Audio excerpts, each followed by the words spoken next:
Morning, church. As a little girl, I used to, with my parents, go and visit my great-grandparents in their home in Southampton. They were always very formal occasions, and we'd always sit at the back of the house, never in the front parlour.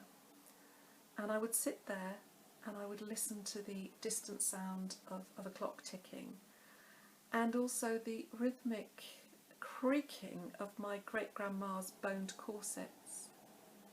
Now, apart from the corsets, my abiding memory of these visits was actually the hallway which led upstairs.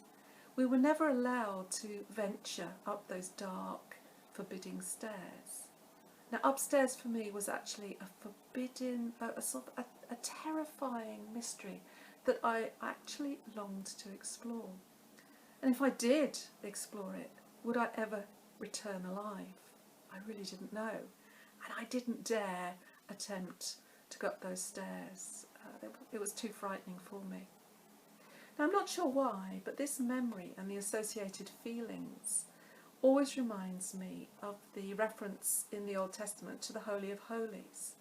And that was that very special place within the temple, a very sacred place, where only the high priest would be able to access once a year during the time of the Day of Atonement. And during that occasion, the high priest would make animal sacrifices to atone for the sins of the people. Now, the burnt offerings would be made every year because a person's sins couldn't be taken away forever.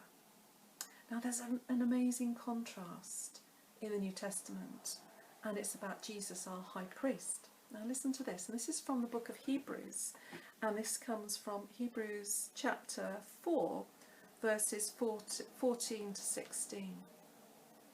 Seeing then that we have a great high priest who has passed through the heavens, Jesus, the Son of God, let us hold fast our confession. For we do not have a high priest who cannot sympathize with our weaknesses, but was in all points tempted as we are, yet without sin.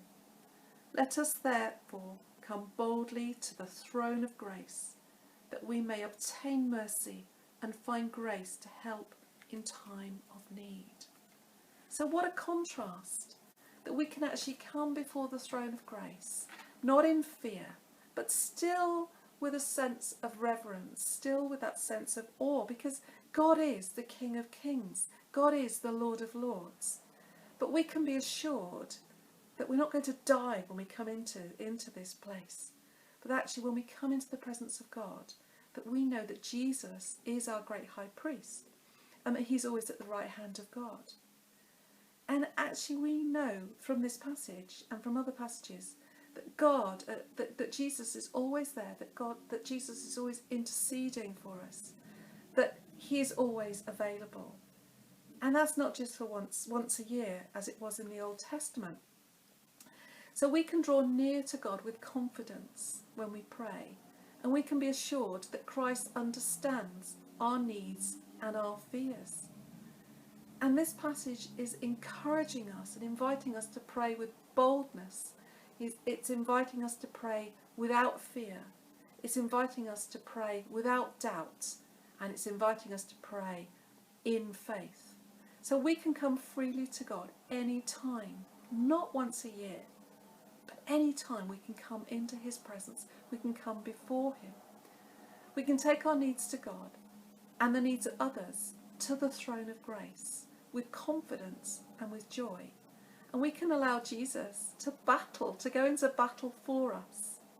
So we can present our needs to Christ and we can let him fight for us. Let him fight for you. So, church, be encouraged. Let's be bold. Let's be specific.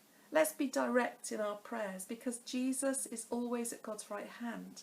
Jesus is always interceding for us, and Jesus is always available. How incredible is that? I'm very excited. So, have an epic day. Bless you.